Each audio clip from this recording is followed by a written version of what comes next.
الشیطان الرجیم بسم اللہ الرحمن الرحیم۔ خواتین و حضرات السلام علیکم ورحمۃ اللہ وبرکاتہ۔ مغفرت پروگرام احکام شریعت اور نماز کی مفسدات آپ کی خدمت میں بیان ہو رہے ہیں۔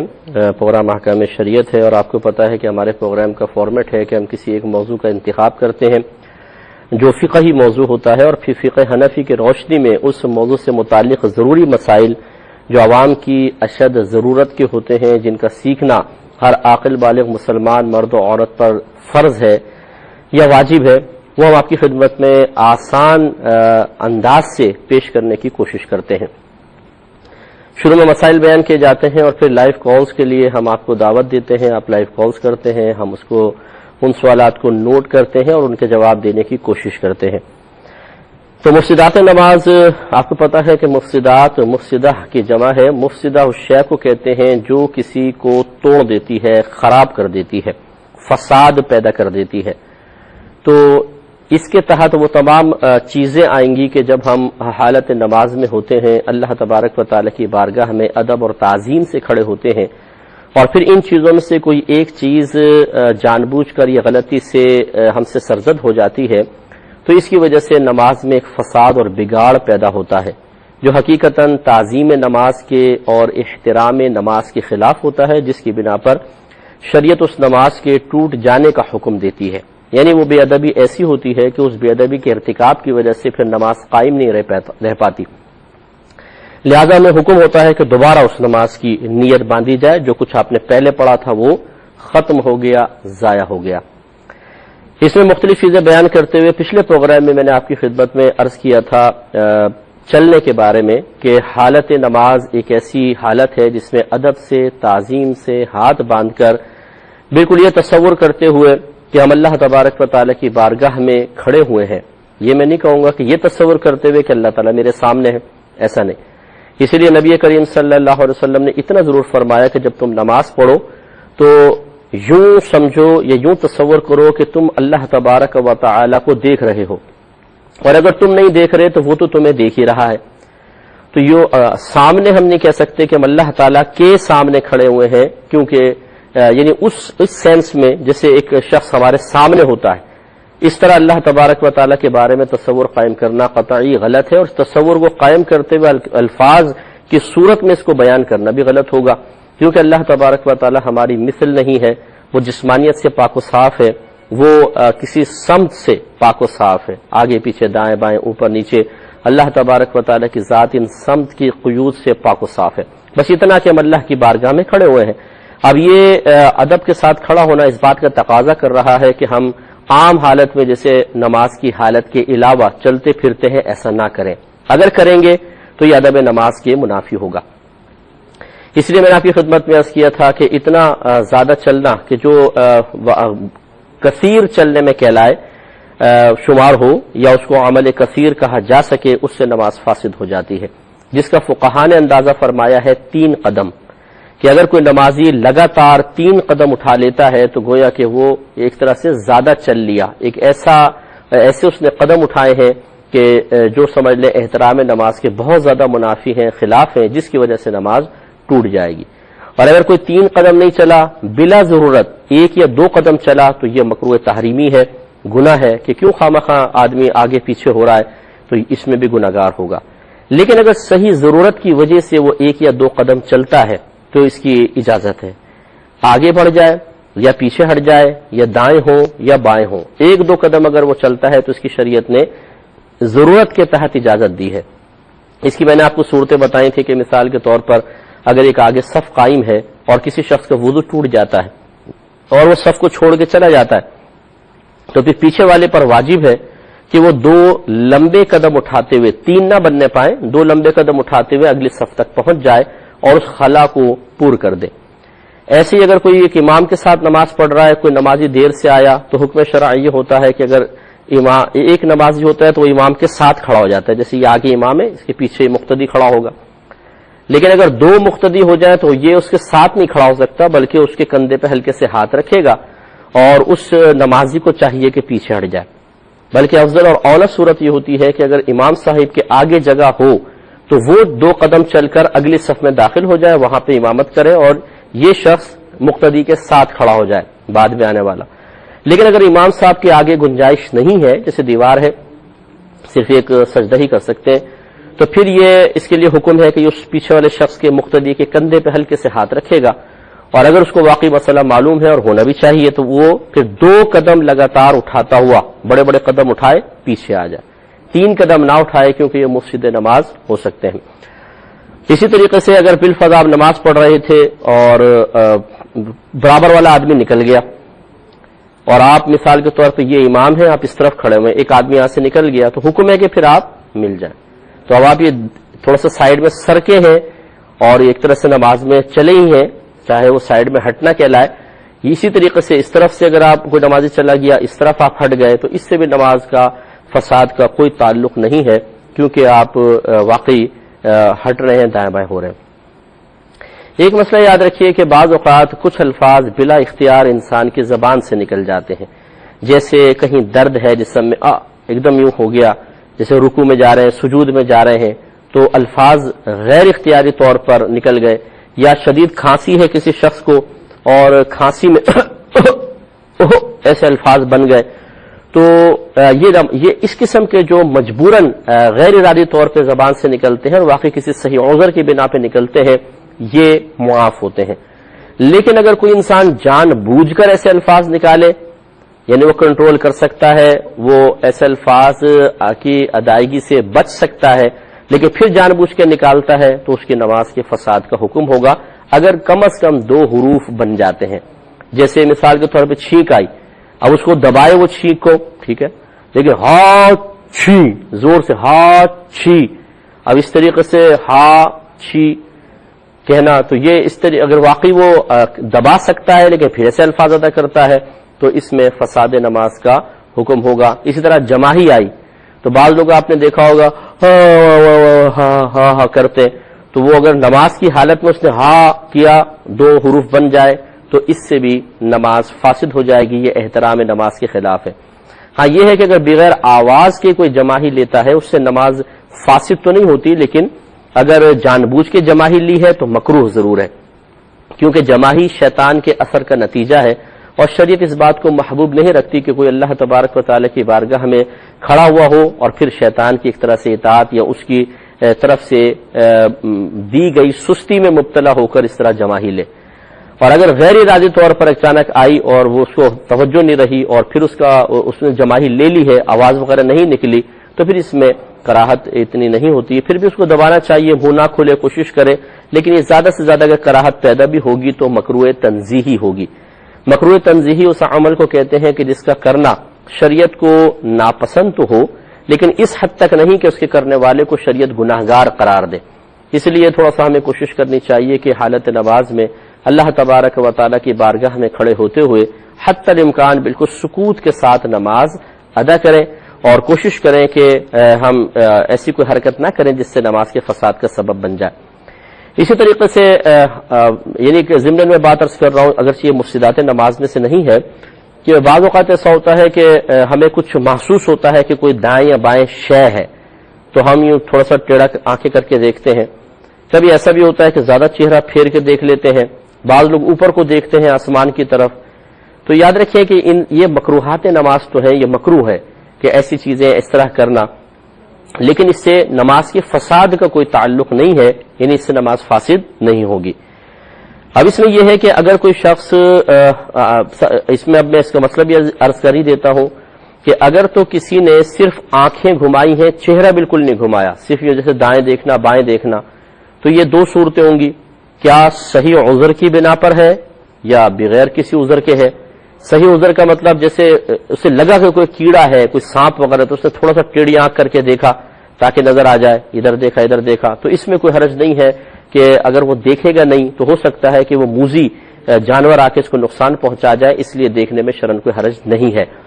لیکن ویسے ہی مطلب نماز پڑھتے پڑھتے بعض اوقات شیطان کمبخت دل میں ڈال دیتا ہے کہ دیکھنا کوئی دائیں بائیں کون بیٹھا ہوا ہے، یا کوئی مہمان آیا آواز سی آ رہی ہے تو تھوڑا سا ٹیڑھی آنکھ سے ایک بہن نے دیکھ لیا نماز پڑھتے پڑھتے کہ کون آ رہا ہے کون نہیں آ رہا.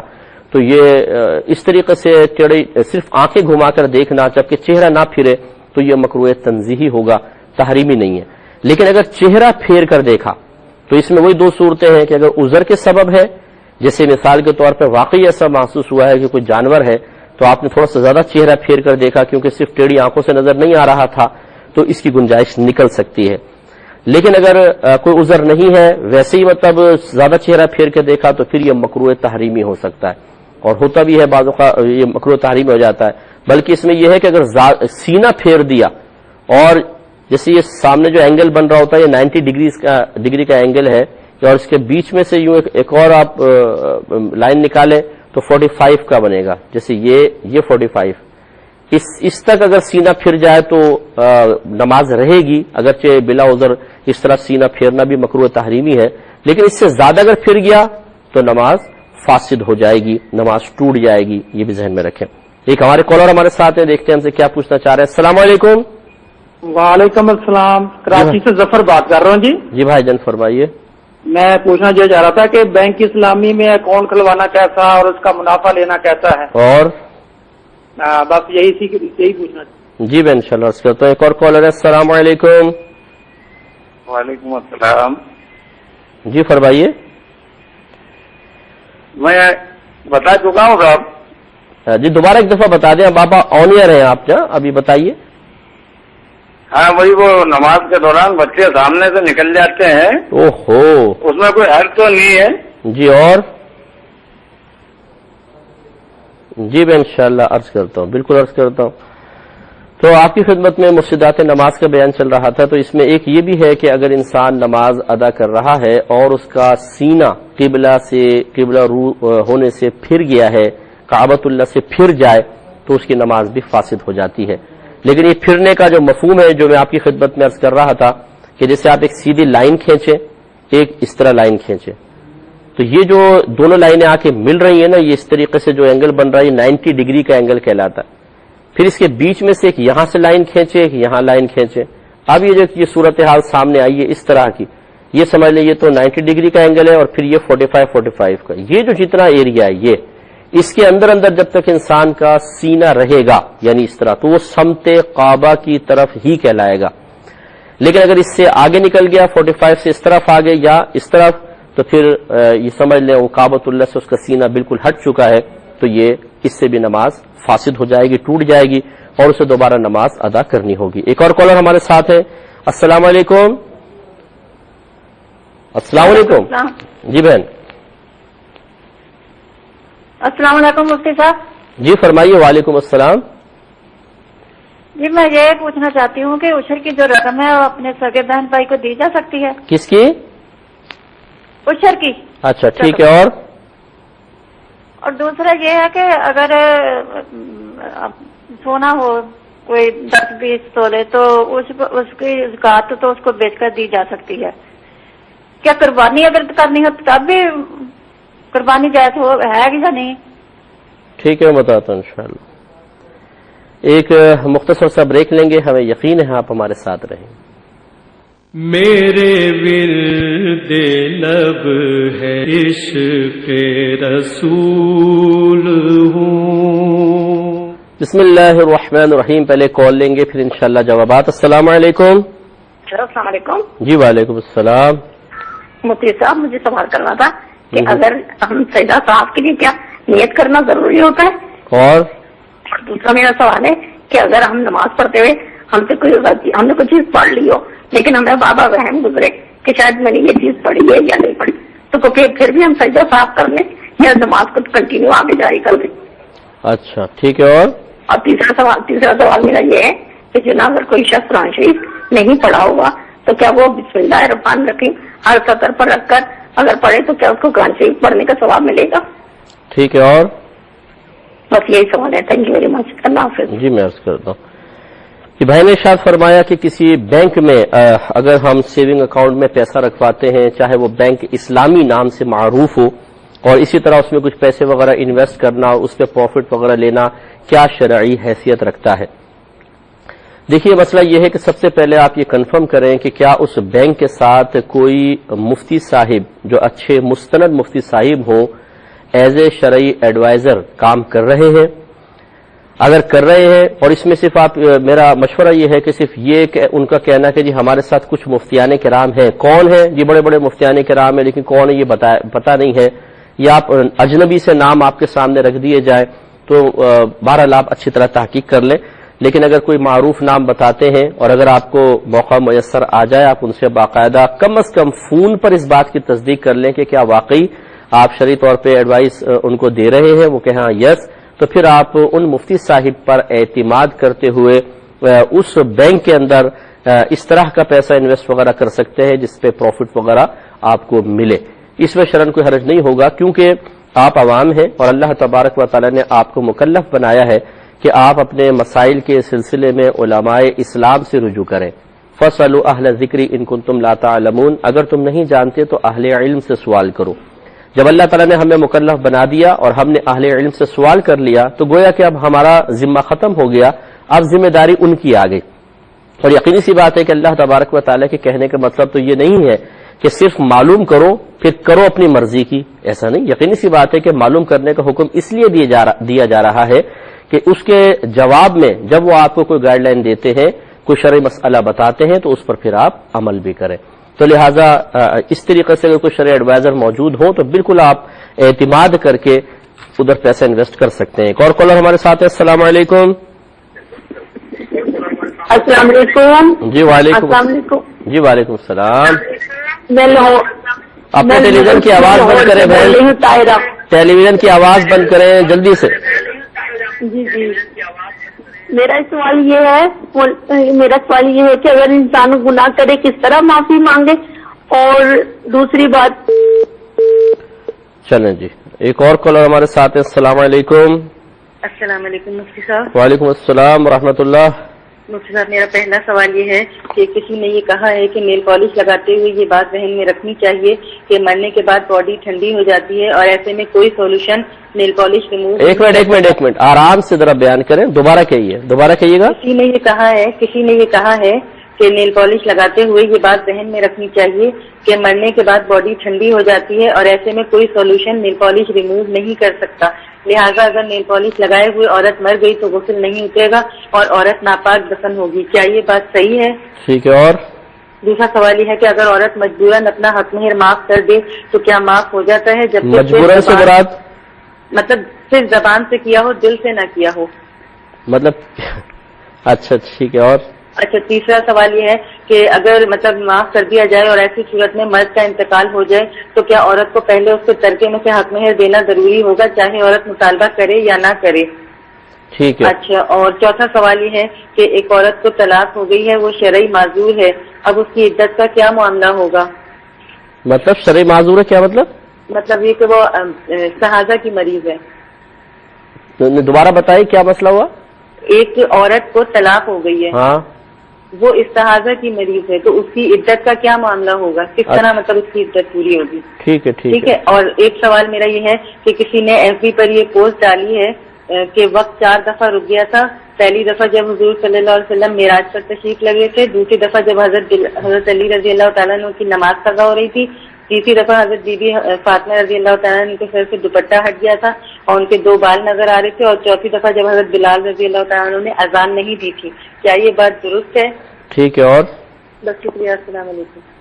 جی میں عرض کرتا ہوں انشاءاللہ جوابات آگے دیتے ہیں. ایک بھائی نے فرمایا کہ بعض اوقات ہم نماز پڑھ رہے ہوتے ہیں اور سامنے سے بچے گزر جاتے ہیں، تو کیا بچوں کے گزرنے سے کوئی فرق پڑتا ہے؟ تو اس سے کوئی فرق نہیں پڑتا. حضرت ابن عباس رضی اللہ تعالی عنہ سے روایت ہے، بخاری شریف کی روایت ہے.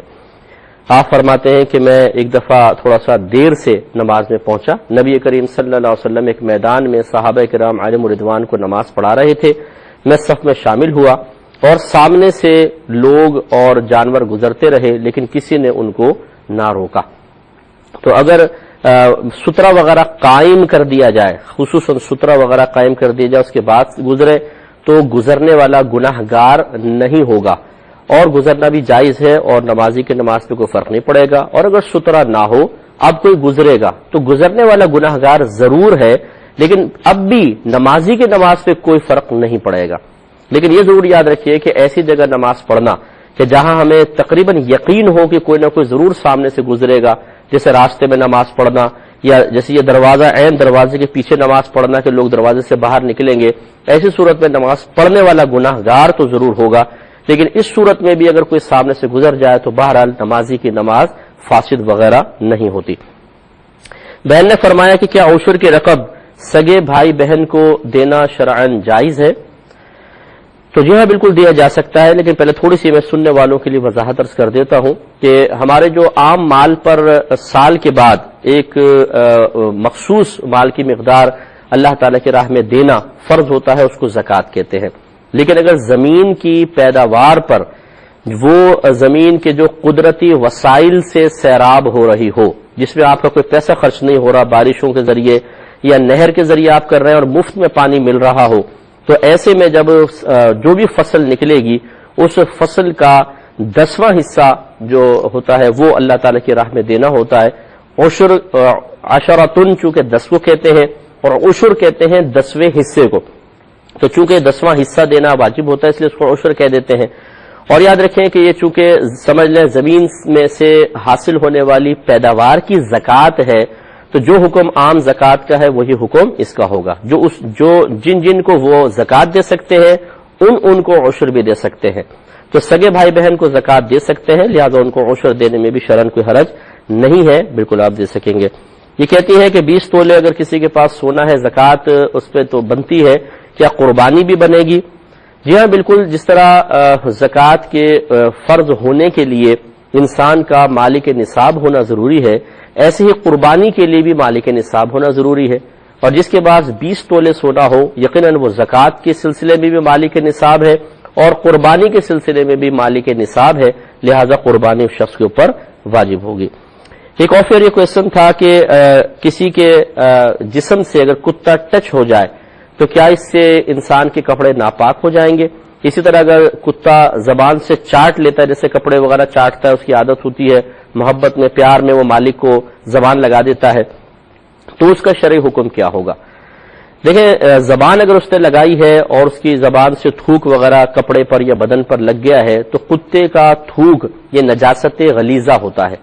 نجاست غلیظہ کا مطلب یوں آسان الفاظ میں سمجھ لیں کہ پیشاب کی مثل ناپاک ہوتا ہے، اسی لیے ہمارے نبی کریم صلی اللہ علیہ وسلم نے گھروں میں کتے کو رکھنا منع فرمایا کہ اس کا لعاب بالکل ناپاک ہوتا ہے، چیزوں کو ناپاک کرتا رہے گا، لہذا ایسی صورت میں اگر کتے کا لعاب کپڑے پر یا آپ کے بدن پر لگ گیا تو اس کو دھونا پاک کرنا لازم ہوگا۔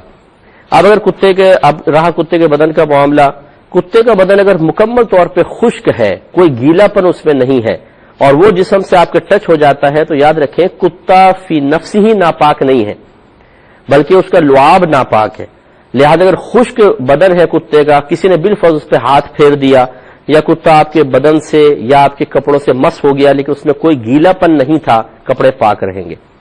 لیکن اگر گیلا پن تھا، چاہے اس میں کوئی اسمیل نہ ہو، وہ آپ کے لگ گیا تو پھر اس کو پاک کرنا لازم ہوگا، کیونکہ اکثر کتا اپنے منہ سے ہی اپنے بدن کو کھجاتا ہے، تو یہ غالب گمان ہے کہ شاید اس نے منہ سے بدن کو کھجایا ہوگا تو اس کا لعاب بدن پہ لگا اور وہ ہمارے کپڑوں پہ لگا ہے، لہذا اگر کتے کا بدن گیلا ہے اور وہ گیلا پن آپ کے کپڑوں یا بدن پر لگ جائے تو بہرحال ناپاک ہوگا، اس کو پاک کرنا چاہیے۔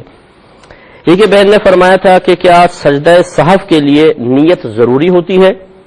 تو نیت تو دیکھیں خود بخود آپ نیت کہتے ہیں دل کے پختہ ارادے کو، اگر آپ کے ذہن میں نیت کا وہ تصور ہے کہ زبان سے الفاظ کو ادا کرنا، تو یقینی سی بات ہے کہ دوران نماز تو ہم الفاظ کو ادا نہیں کر سکتے، کریں گے تو نماز ٹوٹ جائے گی، بس اور چنانچہ چونکہ نیت کی اصل تعریف یہی ہے کہ کسی بھی کام کے کرنے کا دل میں پختہ ارادہ کرنا اس کام کی نیت کہلاتا ہے، لہذا جب آپ آخر میں التحیات پڑھ کر سیدھی طرف سلام پھیر رہی ہیں اور پھر آپ کا ارادہ ہے کہ میں اب سجدہ سہو کروں گی، تو لازم سی بات ہے کہ گویا کہ نیت آپ کے دل میں حاضر ہے، موجود ہے، تبھی تو آپ سیدھی طرف سلام پھیر کے سجدہ کر رہی ہیں، تو لہذا اس سے زیادہ مزید کسی اہتمام کی حاجت نہیں ہے، یہی سجدہ سہو کی نیت ہے اور کافی ہے۔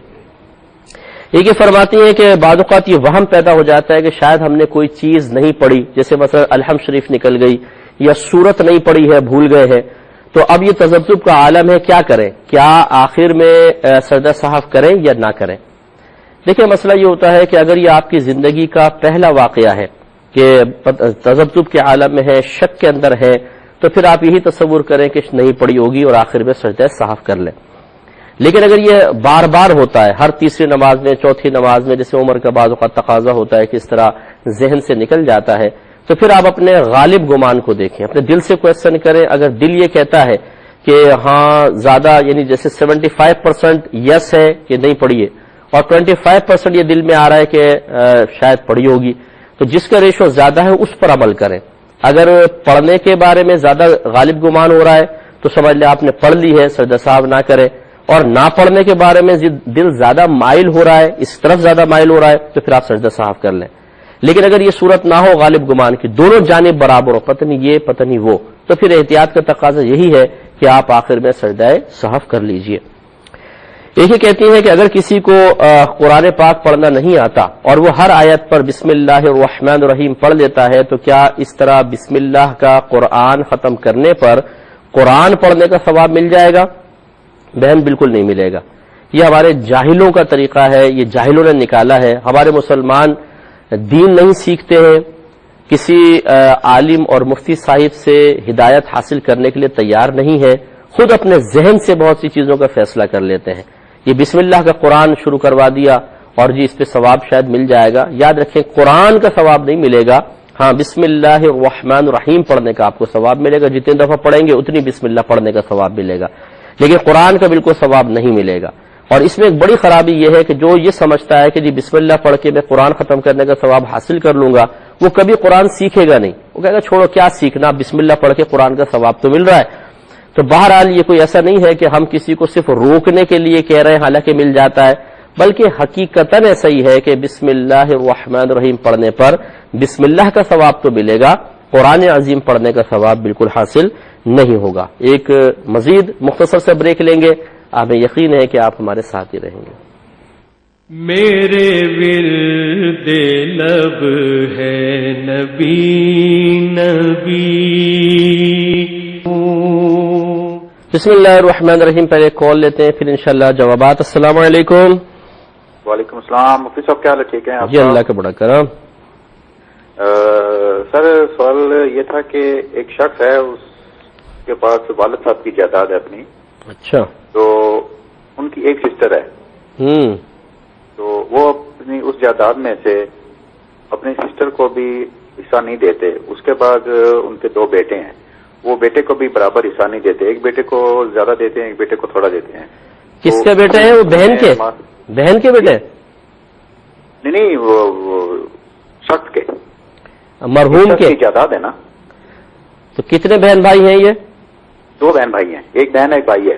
تو یہ بیٹے کس کے کہہ رہے ہیں آپ؟ کس کے بیٹے ہیں؟ اس آدمی کے. یہ بھائی کے یعنی سمجھ لیں. جی بھائی کے. ایک بیٹا، ایک بہن ہے ایک بھائی ہے، اور جو جائیداد ہے وہ باپ کی ہے، اس شخص کے نام ہے. اس شخص کے نام ہے؟ والد اس کا فوت ہو چکا گا، لیکن وہ اپنی بہن کو اور اپنی اولاد میں اس سے دو بیٹے ہیں اور چار بیٹی ہیں. بیٹوں کو بھی برابر حصہ نہیں دیا اور بہن کو بھی نہیں دیا. ٹھیک ہے. اس کے مسئلے میں آپ ہمارا اسلام یا شریعت کیا کہتی ہے اس کے حوالے سے؟ ٹھیک ہے میں عرض کرتا ہوں انشاءاللہ. اوکے جی، بہت شکریہ. اللہ حافظ. السلام علیکم. تو ایک کوشچن یہ پوچھا گیا تھا کہ ایک بہن نے پوچھا تھا کہ گناہ اگر کسی سے ہو جائے تو اس کی معافی کس طریقے سے ہوگی. یہ ہے تو بڑا چھوٹا سا کوشچن، لیکن جواب اس کا بہت وسیع ہے کہ سب سے پہلے یہ دیکھا جائے گا کہ گناہ جو ہم نے کیا ہے وہ کس کے حق میں کوتاہی کی ہے، اللہ تعالیٰ کے حق میں کی ہے یا بندوں کے حق میں کی ہے. جیسے نماز نہ پڑھنا، اس میں بندے کا حق تو ہم نے سلب نہیں کیا لیکن اللہ تعالیٰ کے حق میں کوتاہی ہوئی. سب سے پہلے تعین کرنا ہوتا ہے کہ کس کے حق میں کوتاہی ہوئی. اگر اللہ تعالیٰ کے حق میں کوتاہی کی ہے تو پھر یہ دیکھا جائے گا کہ کس طرح کی کوتاہی ہے. کیا کوئی بدنی عبادت ترک کی ہے جیسے نماز یا روزہ چھوڑ دیا، یا مالی عبادت کی ادائیگی میں تاخیر کی گئی ہے جیسے زکوٰۃ کی یا قربانی کی ادائیگی میں تاخیر کر دی، اور یا اس کے علاوہ کچھ اور کیا ہے، مثلا شراب پی لی کسی نے، یہ بھی اللہ کے حق میں کوتاہی ہے، منع کیا گیا تھا. چنانچہ اگر یہ تیسری صورت ہے کہ شراب وغیرہ پی لی، اس میں تو فقط توبہ ہوتی ہے کہ وہ نادم ہو، شرمندہ ہو، دل میں پختہ ارادہ کرے اللہ کے خوف کی وجہ سے کہ آئندہ کبھی ایسا نہیں کرے گا، اور زبان سے الفاظ بھی ادا کر دے کہ اللہ تعالیٰ مجھے معاف فرما دے، میری بخشش فرما دے تجھ سے، میں انشاءاللہ آئندہ کبھی ایسا نہیں کروں گا. بس یہی توبہ ہے. اگر مالی عبادت کے اندر کوتاہی ہوئی ہے تو پہلے تو اللہ تعالیٰ کی بارگاہ میں توبہ کرے، پھر جتنے عرصے کی زکوٰۃ ادا نہیں کی ہے اس زکوٰۃ کو ادا کرنا پڑے گا، وہ معاف نہیں ہوگی. توبہ سے معاف نہیں ہوتی، گناہ معاف ہو جائے گا، زکوٰۃ ادا کرنی پڑے گی. اور جتنے سالوں کے پیچھے کی قربانیاں باقی ہیں ان کا حساب کتاب کر کے اتنا پیسہ صدقہ کرنا واجب ہوگا. اور اگر کسی بدنی عبادت میں کوتاہی ہوئی ہے، جیسے روزے چھوڑ دیے یا نمازیں چھوڑ دی، بلوغت کے بعد جتنے نماز روزے نکلے ہیں ان سب کا حساب و کتاب کرے اور ان کی ادائیگی کی کوشش کرے اگر وہ ادائیگی پہ قدرت رکھتا ہے تو. اور اگر بیمار بہت زیادہ ہو گیا ہے، اب صحت کی امید نہیں، یا بہت زیادہ بوڑھا ہو چکا ہے، تو پھر جتنی نماز ہیں، جتنے روزے ہیں، ان کا فدیہ ادا کر دے. اور ہر نماز، ہر روزے کا فدیہ ایک صدقہ فطر کی مقدار ہے، جو قیمت کے اعتبار سے آج کل تقریباً 80 روپے بن جاتے ہیں. تو سمجھ لے ایک نماز یا ایک روزے کے بدلے میں اگر 80 روپے وہ صدقہ کر دیتا ہے تو یہ اس کا کفارہ ادا ہو جائے گا اور اللہ تعالیٰ کی بارگاہ میں توبہ بھی کرنی ہوگی. اب بندوں کے حقوق کی طرف آ جائے. بندوں کے حقوق کی بھی مختلف قسمیں ہیں، اس میں کوتاہی کی، مثلا جسمانی نقصان پہنچایا، کسی کو مار دیا، پیٹ دیا، قتل کر دیا، یا مالی نقصان پہنچایا ہے، مثال کے طور پر اس سے پیسے وغیرہ چھین لیے ہیں یا کوئی مال دبا لیا ہے، اور یا پھر روحانی طور پہ کوئی تکلیف پہنچائی ہے، جیسے گالی بگدی، کوئی خاندان کو برا بھلا کہہ دیا. تو ان سب کی توبہ کے مختلف طریقے ہوتے ہیں. مثلا اگر روحانی تکلیف اور اذیت پہنچائی ہے، اس میں سب سے پہلے اس بندے سے معافی مانگنی پڑے گی، پھر اللہ تعالیٰ کی بارگاہ میں بھی معافی مانگیں گے تو توبہ کمپلیٹ ہوگی. اگر کسی کے مال کے اندر کوتاہی کی ہے تو سب سے پہلے اس کو مال ادا کرنا پڑے گا یا اس سے معاف کروائیں پیار محبت سے ریکویسٹ کر کے، اور اگر وہ نہ مانے تو بہرحال اس کو دینا پڑے گا. پھر اس سے مال دینے کے بعد اس سے معافی بھی مانگے اور پھر اللہ کی بارگاہ میں توبہ کرنی ہوگی. اور اگر کسی کو جسمانی تکلیف پہنچائی ہے تو پہلے اس کو بدلے کی آفر کرنی ہوگی کہ آپ بھی میں نے ایک تھپڑ مارا تھا، آپ ایک تھپڑ مار لیں، میں نے ایک لات ماری تھی، آپ بھی ایک لات مار لیں. اگر مار لے تو ٹھیک ہے، بدلہ ہو گیا. پھر اس سے معافی بھی مانگے کیونکہ آپ نے اس کو تکلیف پہنچائی تھی، پھر اللہ کی بارگاہ میں توبہ کرنی ہوگی. تو اس طریقے سے پھر یہ گناہوں کی توبہ ہوگی. اب آپ نے کس گناہ کے بارے میں پوچھنا تھا، اس 6 قسم میں نے بیان کی ہیں. 3 اللہ تعالیٰ کے حق میں کوتاہی کی اور 3 بندوں کے حقوق میں کوتاہی کی. دیکھ لیں اس میں سے کیا ہے. توبہ کا طریقہ آپ کو بتا دیا. ایک بہن ایک کالر ہمارے ساتھ ہے. السلام علیکم. مفتی صاحب جی السلام علیکم. وعلیکم. جی فرمائی. مفتی صاحب پوچھنا یہ تھا، حسب ربی جل اللہ معافی قلبی خیر اللہ نور محمد صلی اللہ، یہ جو شعر ہیں یہ کسی غیر مسلم نے کہے؟ مقصد ہمیں کسی عالم نے کہا ہے کہ یہ پڑھنا غلط ہے، یہ کسی اور غیر مسلم نے اپنے لیے لکھے تھے اور یہ آپ رسول اللہ کے لیے پڑھتے ہیں. اچھا، دوسرا سوال یہ تھا مفتی صاحب کہ میرے والد صاحب کا انتقال ہو گیا ہے تو انہوں نے مقصد اپنے ٹائم میں وراثت کا جو ہے کوئی مقصد جو گھر ہے ہمارا اس کو سیل نہیں کرا تھا، تو اب میری ذمہ داری بنتی ہے. لیکن میری ایک بہن کا بھی انتقال ہو گیا ہے تو ہم 5 بہن بھائی اور میری والدہ ساتھ میں، تو اس کا کس طرح سے ہوگا ذرا آپ تفصیل سے بتا دیں. بہن کا انتقال کب ہوا تھا؟ والد صاحب کا انتقال ابھی ہوا ہے تقریباً 1 مہینہ. اچھا، اب یہ بہت لمبا کوشچن ہے. اور بہن کی کتنی اولاد وغیرہ ہے کوئی؟ بہن کی جی 4 بچے ہیں بہن کے. 4 بیٹے ہیں بیٹیاں؟ جی 2 بیٹے ہیں 2 بیٹیاں ہیں، اور ایک ان کی پہلی شادی ہوئی تھی جس سے ڈائیورس ہو گئی تھی، تو ایک بیٹی اپنے والد صاحب کے بعد پہلے والے والد صاحب کے پاس. تو اب یہ جو دوسرے شوہر ہیں ان کی حیات ہے؟ جی یہ حیات ہیں. ٹھیک ہے، میں عرض کرتا ہوں. ایک اور کالر، لاسٹ کال لیتے ہیں پھر انشاءاللہ جوابات. السلام علیکم.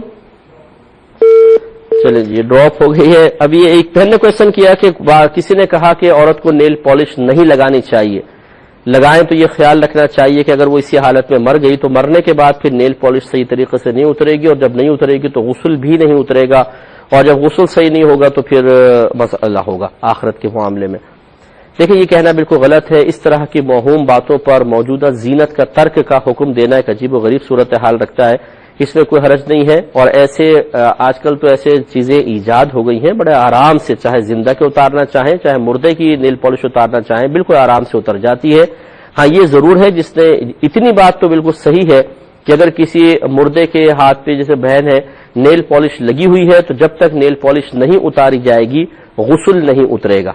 اس میں مردہ بالکل گناہگار نہیں ہوگا. ہاں وہ لوگ گناہگار ہوں گے کہ جو اس نیل پالش کو نہیں اتاریں گے، یعنی زندہ. مردہ کا پھر بھی اس میں کوئی گناہ نہیں ہے، کیونکہ جب اس نے لگایا تھا تو یہ اس کا ارادہ نہیں تھا کہ میں اس حالت میں مروں اور پھر میرا غسل نہ اترے. ایسا تو کوئی مزاق خیز ارادہ نہیں کر سکتا ہے.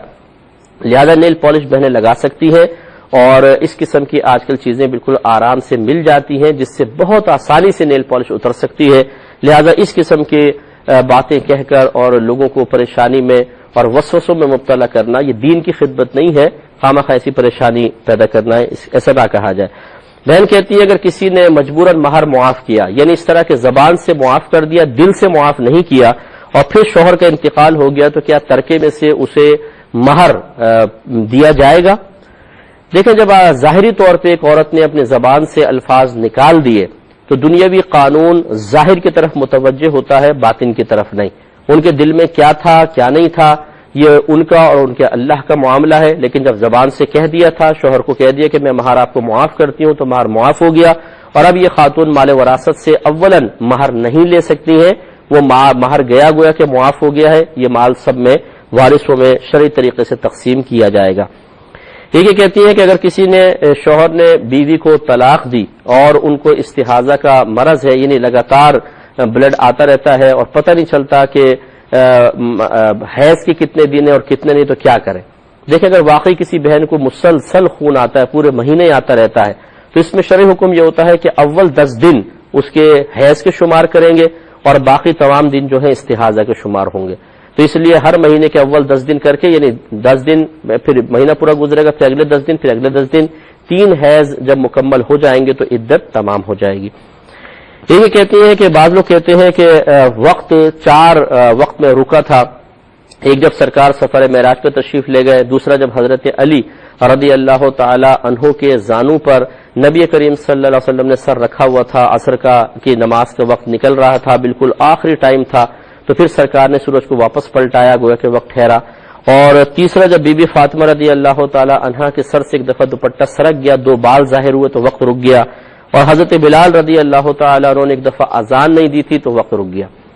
لیکن پہلی 2 باتیں تو بالکل ٹھیک ہے، اور آخری 2 باتیں خالی جذبات کا ایک حصہ ہے۔ بی بی فاطمہ رضی اللہ تعالی عنہا کا بڑا مقام ہے، بڑا مرتبہ ہے، اللہ تعالیٰ ان کے قدموں کی خاک کی برکت سے ہماری اور ہماری پوری نسلوں کی بخشش و مغفرت فرمائے۔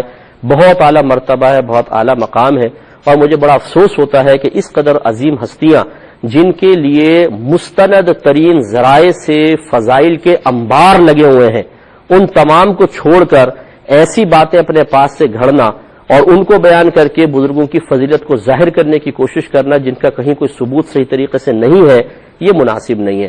تو آپ بخاری اٹھا لیں، مسلم اٹھا لیں، دیگر اور آپ قرآن اٹھا لیجئے، الہادی کے اندر اگر آپ نے سنا ہو، ہم نے کتنے فضائل بیان کیے اہل بیت کے قرآن کی آیات کی روشنی میں۔ تو بہرحال یہ بی بی فاطمہ رضی اللہ تعالی عنہا کا ایسا کوئی واقعہ نہیں ہے، یہ کسی نے اپنے پاس سے محبت میں بنایا ہوگا لیکن صحیح نہیں ہے۔ اسی طرح یہ جو قوالیوں میں بھی بعض اوقات اس طرح کے شعر پڑھتے ہیں کہ بلال نے اذان نہیں دی تو سحری نہ ہوئی، تو یہ بھی کوئی واقعہ نہیں ہے، کہیں بھی یہ واقعہ موجود نہیں ہے۔ من گھڑت واقعہ ہے کہ حضرت بلال رضی اللہ تعالیٰ عنہ نے اذان نہیں دی تو جی سحری نہیں، فجر ہی نہیں ہوئی۔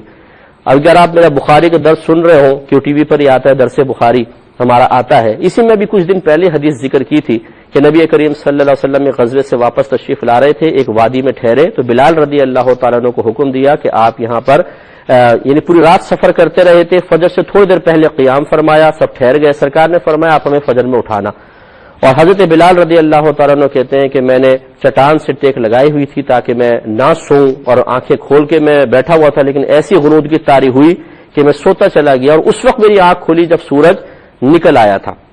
تو سرکار نے فرمایا اس وادی سے باہر نکلو، پھر باہر جا کے سب نے وضو کیے اور نبی کریم صلی اللہ علیہ وسلم نے اجتماعی طور پہ اس نماز کو قضا ادا فرمایا۔ اب بتائیے کہ کیسے ہو گئی، نماز ہی چلی گئی اور سورج بھی طلوع ہو گیا۔ تو خواہ اس قسم کے واقعات بنا کر اور اتنے معروف کر دے جاتے ہیں، یعنی مستند حدیثیں ہم بیان نہیں کریں گے، قرآن کی آیات بیان نہیں کریں گے، ایسی کوئی یہاں سے پپو پان والا بول دے گا، نتھو بھائی، پپو بھائی اور ٹیٹو اس نے بول دیا، بس وہ سن کے ہم عام کر دیتے ہیں اس کو فوراً، اور یہ چیزیں اتنی جلدی پھیل جاتی ہیں کہ اور لوگ اس کو اتنی جلدی قبول کر لیتے ہیں، حیرت ہوتی ہے۔ تو اس لیے بہرحال اس قسم کا کوئی واقعہ نہیں ہے۔ یہ بھائی کہتے ہیں کہ والد صاحب کا انتقال ہوا تو ان کا ایک بیٹا ہے ایک بیٹی، تو بیٹے نے اپنی بہن کو کچھ بھی نہیں دیا، لیکن ساتھ ساتھ انہوں نے یہ ضرور بتایا کہ والد صاحب نے وہ جائیداد بیٹے کے نام کر دی تھی۔ اگر تو صورتحال یہی ہے کہ والد صاحب نے مکمل جائیداد اپنے بیٹے کے نام کر دی تھی تو پھر یاد رکھیں کہ وہ تو اس کی ملکیت ہے، وہ کسی کو دیں یا نہ دیں ان کی مرضی ہے، اور اگر والد صاحب نے نہیں کی تھی تو پھر بہرحال بھائی کو 2 حصے ملیں گے اور بہن کو 1 حصہ دینا، یعنی کل مال کے 3 حصے کریں، بھائی 2 حصے رکھے، ایک حصہ بہن کو دینا واجب ہے، اور ان شخص کے خود اپنے بیٹوں کا کوئی حصہ نہیں ہوگا، کیونکہ جب تک بیٹا موجود ہو تو پوتوں کو حصہ نہیں ملتا ہے، تو لہٰذا ان کے اپنے بیٹوں کو نہ بھی دے کوئی بات نہیں، لیکن اگر والد صاحب نے زندگی میں اس بیٹے کے نام یہ مال نہیں کیا تھا، مکان وغیرہ جو بھی جائیداد تھی، تو بہن کو ایک حصہ دینا واجب ہوگا۔ اب چونکہ ہمارے پروگرام کے وقت ختم ہو رہا ہے، میں بڑی معذرت چاہتا ہوں، دو آگے کویشچن رہ گئے ہیں جو یقیناً بیان ہونے چاہیے تھے، لیکن وقت کی قلت کی وجہ سے میں ذکر نہیں کر سکوں گا۔ زندگی رہی تو انشاءاللہ نیکسٹ فرائیڈے آپ کی خدمت میں حاضر ہوں گے، تو اس میں انشاءاللہ پروگرام میں عرض کر دوں گا۔ اس وقت تک کے لیے اپنے میزبان کو، ہماری کیو ٹی وی کی پوری ٹیم کو اجازت مرحمت فرمائیں۔ آپ ہمارے لیے دعا کیجئے، ہم آپ کے لیے دعا گو ہیں کہ اللہ تبارک و تعالی آپ کو علم کی مزید جستجو عطا فرمائے، شوق عطا فرمائے، اور اسے دوسروں تک پہنچانے کی توفیق عطا فرمائے، آمین۔